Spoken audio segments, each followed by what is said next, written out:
Proverbs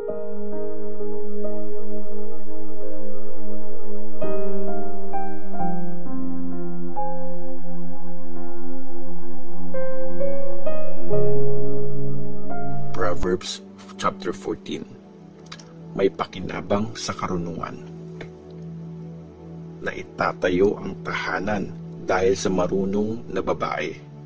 Winawasak naman yon ng walang alam.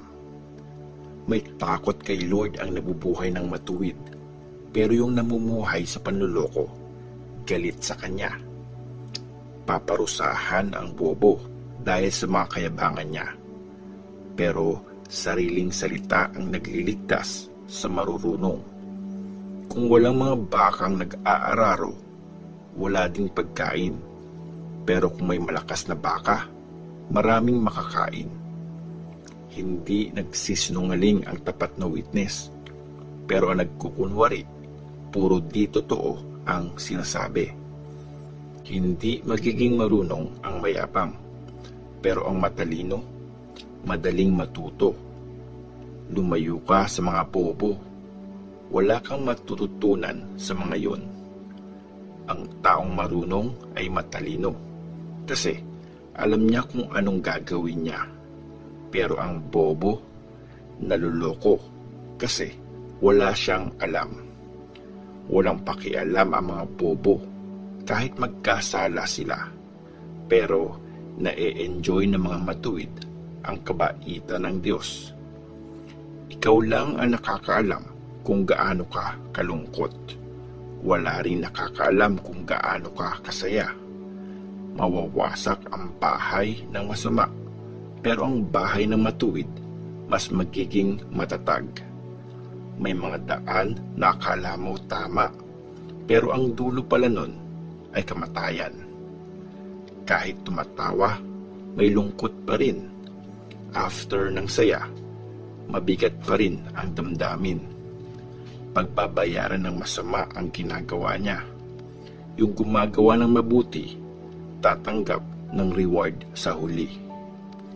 Ang taong walang alam, naniniwala sa lahat ng naririnig niya.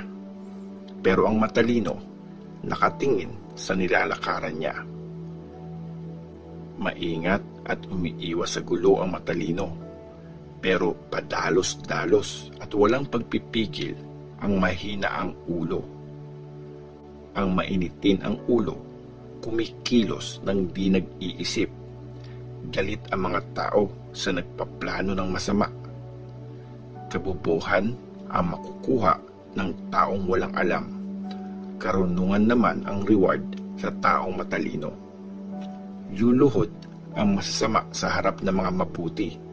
Sa taong matuwid, magmamakaawa sila. Inaayawan ang mahirap kahit ng kanyang kapitbahay, pero ang mayaman, maraming kaibigan. Ang nang-iinsulto sa kapwa ay nagkakasala, pero ang tumutulong sa mahihirap, siguradong sasaya. Ang nagpaplano ng masama ay naliligaw ng landas, pero ang nagpaplano ng mabuti, igagalang at pagkakatiwalaan. Magsipag ka sa trabaho at magkakapera ka. Kung puro salita lang, maghihirap ka. Kayamanan ang reward sa marunong na tao. Kabubuhan naman ang tatanggapin ng mga di nag-iisip. Nagliligtas ng buhay ang honest na witness. Pero ang witness na sinungaling, nagtatraidor. Panatag ang loob ng may takot kay Lord. Siya at ang pamilya niya, siguradong may matatakbuhan. Ang pagkakaroon ng takot kay Lord ay nagbibigay ng buhay. Maiiwasan ang mga trap na nakakamatay. Nakadepende ang karangalan ng hari sa dami ng taong nasasakupan niya.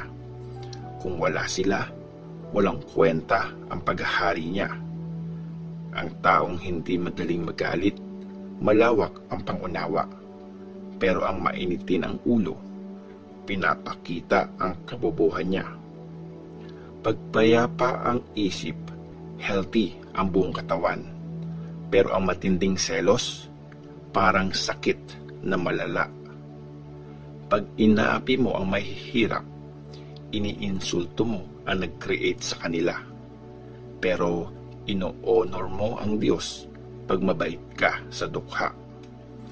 Babagsak ang masama dahil sa kasalanan niya. Pero nasisave ang matuwid dahil sa mabuti niyang ginagawa. Karunungan ang laging nasa isip ng matalino. Hindi mo yun makikita sa mga bobo. Pag umiiral ang katwiran, nagiging dakila ang bansa. Pero napapahiya ang bayan dahil sa kasalanan.